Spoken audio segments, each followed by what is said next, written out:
우리 오늘 말씀의 내용은 이제 14장 초반부에 나온 대로 요압이 압살롬에게 이제 다윗의 마음이 가는 것을 보고 압살롬이 이 여인 하나를 데리고 와서 드고와 여인 지혜로운 여인 하나를 데리고 와서 그래서 이제 연극을 이제 만든 거죠. 연극을 만들어서 그걸 통해서 이제 다윗의 마음을 돌이키는 그런 일이 일어난 것을 우리는 보게 됩니다. 그 이야기의 결과가 오늘 본문에 이제 일부가 나와 있고 그 다음에 15장에 그 나머지 결과가 남아 있는 것을 우리는 보게 됩니다. 우리 가끔씩 우리 사람들이 자신의 인생의 상황들을 연극에 대입해서 심리극을 벌이는 것을 보게 됩니다. 여러 가지 이제 그 상처 받은 사람들이 또는 관계가 그 상처에 대한 부분들을 이제 함축해서 놓은 연극을 무대에 놓고 세팅해 놓고 관객은 동일한 그런 아픔을 겪고 있는 사람 그런 사람들을 이제 관객으로 두고 소위 사이코 드라마를 하게 됩니다. 사이코들이 하는 드라마여서 사이코 드라마가 아니라 심리극을 담고 있기 때문에 그런 거죠. 그걸 통해서 자신의 이제 마음 가운데 있었던 그 상처와 아픔들을 드러내고 그리고 그걸 통해서 문제를 각인하고 치유하는 과정들을 인도하기 위해서 하는 그런 연극입니다. 마치 그것을 행하듯이 이제 다윗을 이제 요압이 이제 드고와 여인 하나를 데려다가 이제 플레이를 한 것입니다. 문제는 그것이 편중되어 있다는 것입니다. 우리가 다 아시다시피 우리의 삶 가운데 우리 하나님의 말씀이 가장 중요한 원리와 원칙입니다. 그런데 그 하나님의 원리와 원칙을 담아낸 것이라 할지라도 그것이 일부만 담고 있다면 전체를 담고 있지 못하다면 좌로나 우로나 치우치는 일이 일어나게 되게 되는 것이죠. 우리 19절에 보면 이 드고와 여인이 이제 다윗의 판단이 이거 요압이 한 일이지라고 찝어냈을 때 왕의 말씀이 이제 좌로나 우로나 옮길 자가 없으리이다. 정확한 말씀입니다. 그렇게 얘기합니다. 이 말은 사실은 하나님께 가장 어울리는 말이죠. 다윗이 범죄했을 때 나단을 통해서 하나님께서 한 가지 이야기를 이제 펼쳐내게 하시고 그것을 통해서 죄인이 다윗이라는 것을 지적했고 다윗이 회개하는 일이 일어났습니다. 14장 초반부에 나타난 요압이 꾸민 그리고 드고와 여인이 이제 연극한 그 연극의 내용도 분명히 하나님이 우리 인간을 향해서 품고 계신 그 마음의 중심을 담고 있는 것은 사실입니다. 그러나 치우쳐 있는 것이죠. 어떻게 보면 14장 전반부에 나와 있는 이 이야기는 현대의 복음주의가 이제 잘못 전하고 있는 하나님에 대한 이야기일지도 모르겠습니다. 하나님은 사랑이십니다. 하나님은 사랑이셔서 우리 인간을 이제 용서하시기를 기뻐하시고 품어 안으시기를 기뻐하십니다. 이 부분에 대해서는 이 재론의 여지가 없습니다. 분명한 사실입니다. 하나님께서 우리를 너무나 사랑하십니다. 그런데 문제는 이것만 강조하다가 의로우신 하나님, 우리의 죄를 간과하지 아니하시고 그리고 그 죄에 대해서는 반드시 심판하시기를 원하시는 하나님.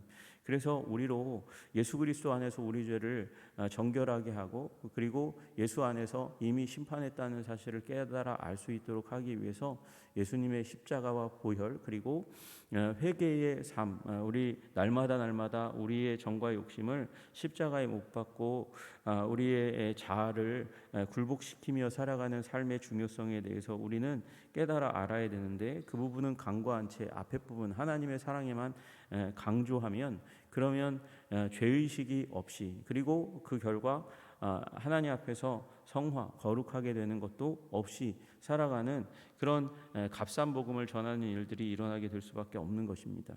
어떻게 보면 그 한 부분만 강조했기 때문에 그 이후에 일이 일어나는지도 모르겠어요. 왕이 요압을 불렀습니다. 그리고 압살롬을 데려오라고 이야기했습니다. 요압은 땅에 엎드려서 절하면서 내 주 왕께서 이제 나의 구함을 내가 원하는 것을 간파하시고 그리고 허락하시니 내가 은혜 입은 줄을 압니다. 그리고 가서 압살롬을 데리고 왔습니다. 그런데 뜻밖의 일이 일어났어요. 요압이 데리고 왔는데 다윗이 그 아들 압살롬을 그 얼굴을 보기를 원하지 않는 일이 일어나게 되었습니다. 그리고 나니까 요압도 압살롬을 안 보는 거예요. 여러분 지금 14장의 이 연극을 꾸미고 그리고 다윗의 마음을 돌이키려 했던 그 요압은 어디로 갔습니까? 25절부터 나온 얘기는 압살롬의 탁월한 부분에 대해서 얘기하지만 그러나 그 압살롬을 요압이 찾아가지 않고 다윗도 마음을 돌이켜서 데리고 와서 만나지 않고 있는 일이 2년 동안 진행되고 있다는 사실을 우리에게 알려줍니다. 요압이 왜 이렇게 행동하는 거죠?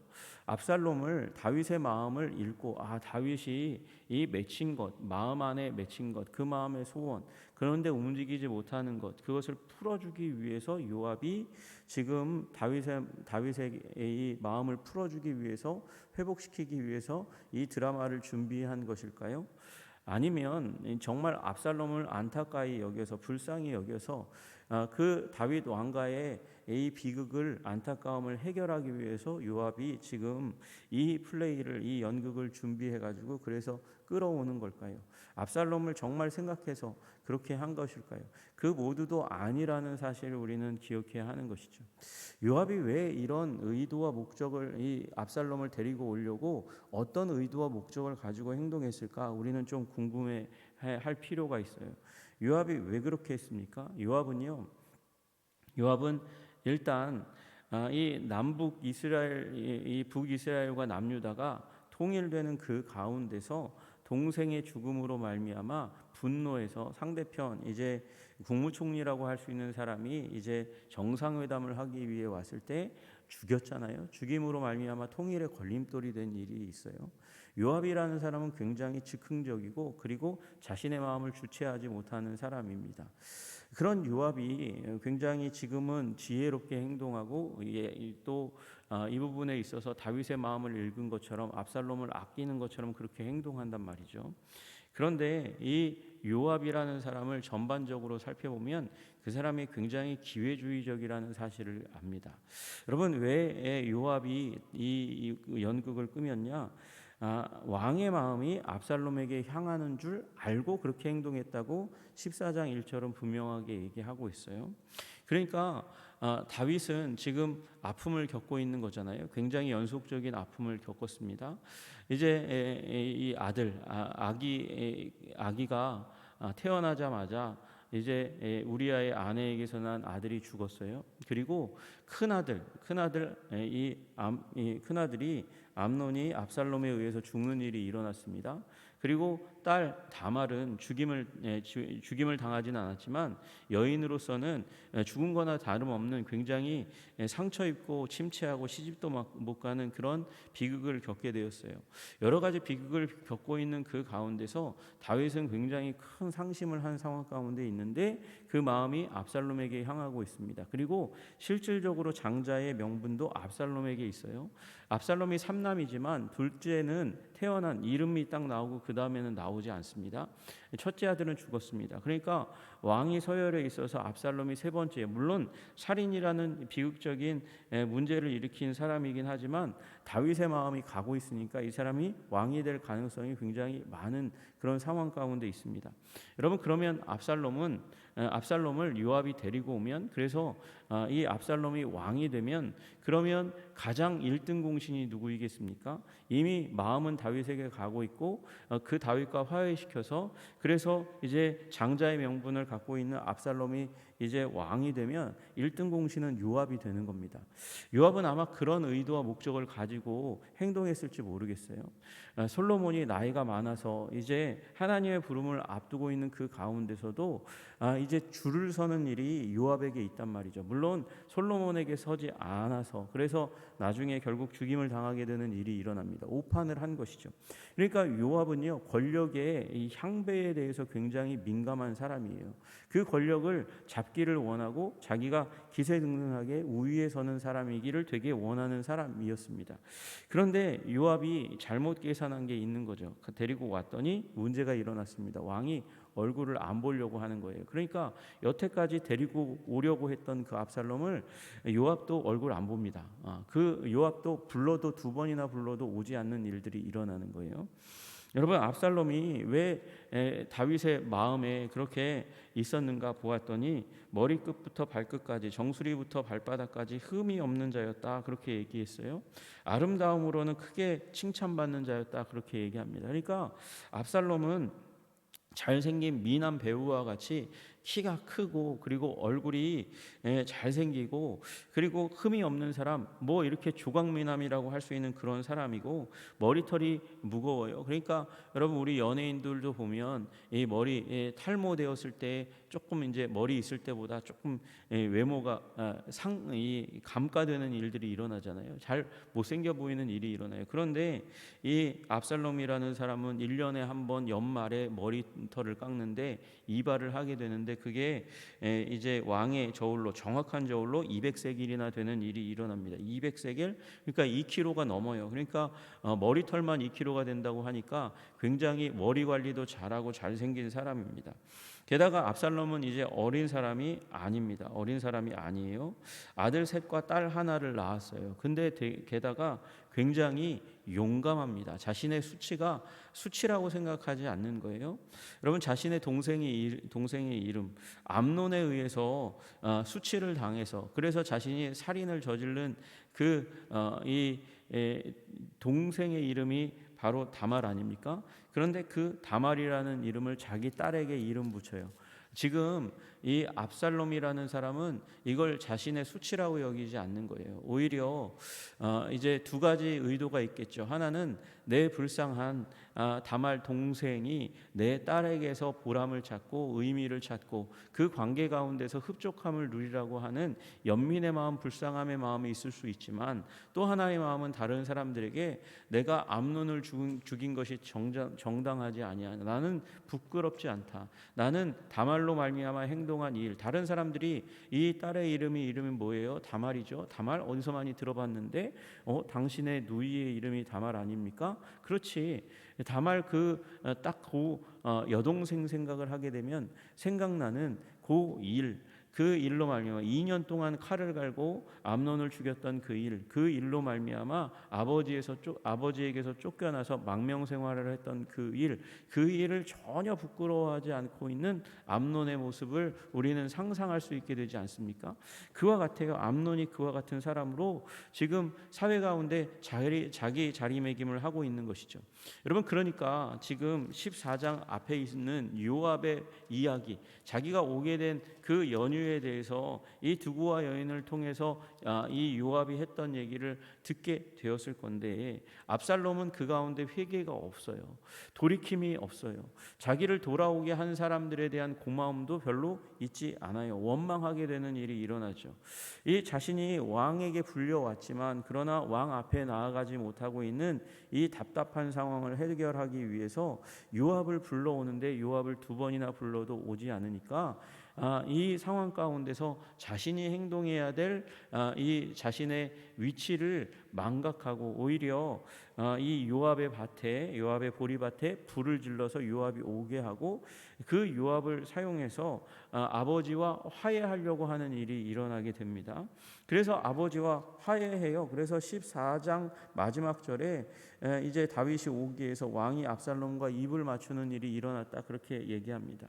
그런데 압살롬은요, 이렇게 요압을 부려가지고 아버지에게 만날 기회를 만들려고 하지 말고, 오히려 자신의 삶 가운데 죄악을 돌아보는 그 가운데서 자신의 삶의 죄악을 찾아보고, 그 죄악을 하나님 앞에서, 자기 아버지의 하나님, 그리고 자신을 지금 살인자라고 낙인 찍고 있는 하나님의 율법 앞에서 이제 긍휼과 자비를 얻기 위해서 기도의 삶과 예배의 삶을 살아야 되는 것이 너무나 당연한 일이었습니다. 여러분, 다윗이 하나님의 기름 부음을 받았다 할지라도 다윗은 자신의 죄가 지적되었을 때 하나님 앞에서 눈물 뿌리며 기도하고 통곡하고 금식할 수 있는 사람이었습니다. 그리고 고난의 때마다 하나님을 돌아볼 수 있는 사람이었어요. 압살롬이요, 이 시기는 자신의 이제 분통 터지는 마음, 원수 갚고자 하는 마음을 통해서 아버지의 눈으로부터 소외되는, 나름 굉장히 이 핍박받고 그리고 고통 가운데 있는 시기였습니다. 그럼 그 시기를 기도와 말씀으로 자신을 다듬고 회개하는 그 가운데서 회개의 심령을 가지고 아버지에게 만남을 청하고 눈물 뿌려서 형을 죽인 것을 회개하고 왕가의 어지러움을 준 것을 회개하고 그리고 아버지와의 관계를 회복시키려고 했다면 다른 미래가 열렸을지 모르겠습니다.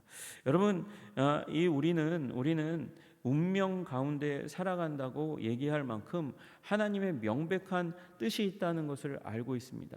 여러분, 하나님이 우리를 믿는 자로 부르신 것, 그것은 하나님의 뜻이었습니다. 우리가 여기까지 온 것 하나님의 은혜였습니다. 그런데 하나님의 은혜 앞에서 우리 더 낮은 모습으로 회개하는 심령으로 서 있으면, 그러면 우리는 더 하나님 앞에서 변화되고 온전한 존재로 서게 된다는 사실을 기억하시기를 주님의 이름으로 축복합니다. 여러분, 우리 모두가 다 하나님의 뜻 안에 있어요. 그 뜻 안에 있다는 것은 변경할 수 없는 운명주의 가운데 있다는 것을 의미하는 것이 아닙니다.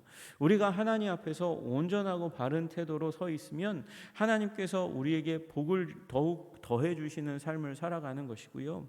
우리가 하나님의 부르심에도 불구하고 하나님의 부르심이 하나님의 역사를 끌고 가는 방향이 굉장히 정해져 있어요. 이건 불변의 일입니다. 그러나 그 안에서 우리가 하나님 앞에서 어떤 태도와 마음과 생각과 자세를 가지고 살아가는가, 이건 운명이 아니에요. 여러분, 우리 다 아시지만 히스기야가 하나님께서 보내신 선지자를 통해서 네가 이제 곧 죽는다라는 말씀을 들었지만 그가 면벽하여 기도하니 하나님께서 그의 생명을 연장시켜 주시는 일이 일어나지 않습니까? 여러분, 우리가 하나님 앞에서 어떤 태도를 가지고 서느냐에 따라서 우리는 다른 미래를 열어갈 수 있다는 사실을 가지시기를 주님의 이름으로 축복합니다. 여러분, 그래서 압살롬이 회개했다면 이 실수를 저지른 이 상황 가운데서, 범죄를 저지른 이 상황 가운데서, 그래서 왕의 얼굴을 보지 못하는 그 상황 가운데서 다른 삶의 미래를 열어갈 수 있었을 것입니다. 그러나 자신의 심령을 바꾸지 않고 자신의 외모만을 중요하게 생각하고 그리고 그것을 가꾸어가는 사람, 최소한 이 압살롬이라는 사람은 자기의 머리는 관리했을 사람이에요. 이 사람이 결국은 중심을 바꾸지 못했기 때문에, 외모만을 가꾸었기 때문에, 그리고 상황은 바꾸었을지 모르지만 하나님과의 관계를 바꾸지 못했기 때문에 결국은 15장에 압살롬은 반역자로 왕 다윗에 대해서 페류나로 등장하는 일이 일어나게 되는 것이죠. 여러분, 우리는 우리의 기지에 의해서, 우리의 능력에 의해서, 그리고 우리에게 주어진 조건에 의해서 상황을 조금 바꿀 수 있는 사람일지 모르겠어요. 환경을 조금 바꿀 수 있는 사람일지 모르겠습니다. 그러나 우리의 인생이 진정으로 바뀔 수 있는 길이 어디에 있습니까? 하나님과의 관계에 있는 줄로 믿으시기를 주님의 이름으로 축복합니다. 그러므로 하나님과의 관계를 회복하기 위해서 우리 이 교만한 자는 대적하시되 겸손한 자를 기뻐하시고 사랑하시는 우리 하나님 앞에서 겸손으로 무장할 수 있는 저와 여러분들 되시기를 주님의 이름으로 축복합니다. 겸손은요, 이 어깨를 말아가지고 허리를 숙이는 그것으로 겸손이 이루어지지 않습니다. 겸손이라는 것은 하나님의 보혈과 말씀 앞에 가지고 있는 우리의 마음의 자세예요. 우리 다윗도 이 흠이 없는, 정수리부터 발끝까지 흠이 없고 그리고 그 아름다움으로는 칭찬받는 압살롬에게 마음이 쏠렸어요. 여러분, 하나님은 외모를 보지 않고 중심을 보신다고 말씀하시는 이 선지자의 하나님의 말씀 앞에 엘리가 서 있고 그로 말미암아서 선택받은 다윗임에도 불구하고, 다윗도 사람의 중심이 아니라 외모에 혹하고 쏠릴 수밖에 없는 인간 존재라고 오늘 14장이 사실은 고발하고 있는 것이죠. 얘기하고 있는 것이, 우리도 그렇습니다. 우리도 외모에 혹하고 외모에 쏠리고 마음을 뺏기고 외모에 의해서 판단하는 사람일 수밖에 없습니다. 그러나 우리 하나님은 여전히 마음의 중심을 보신다는 사실을 기억하시기를 주님의 이름으로 축복합니다. 그 마음의 중심을 하나님은 속지 않으십니다. 속지 않으십니다. 우리의 마음의 중심을 하나님 앞에 온전하게 가질 때에 우리의 미래가 열리는 것이고 우리의 삶이 비로소 하나님이 받으실 만한 산제사의 삶이 된다는 사실을 기억하시는 저와 여러분들 다 되시기를 주님의 이름으로 축복합니다. 말미암아 우리의 삶, 하나님께서 주신 그 기회의 삶을 온전하고 아름답게 일구어 갈 수 있는 저와 여러분들 되시기를 주님의 이름으로 축복합니다. 하나님의 사랑 앞에서 용납받음을 기뻐하고 즐거워하십시오. 그러나 십자가를 우리에게 나타내시기까지 우리의 죄악을 싫어하시는 하나님 앞에서 우리의 정과 욕심을 찍어내고 그리고 회개하는 심령으로 살아가실 수 있는 저와 여러분 다 되시기를 주님의 이름으로 축복합니다. 기도하겠습니다.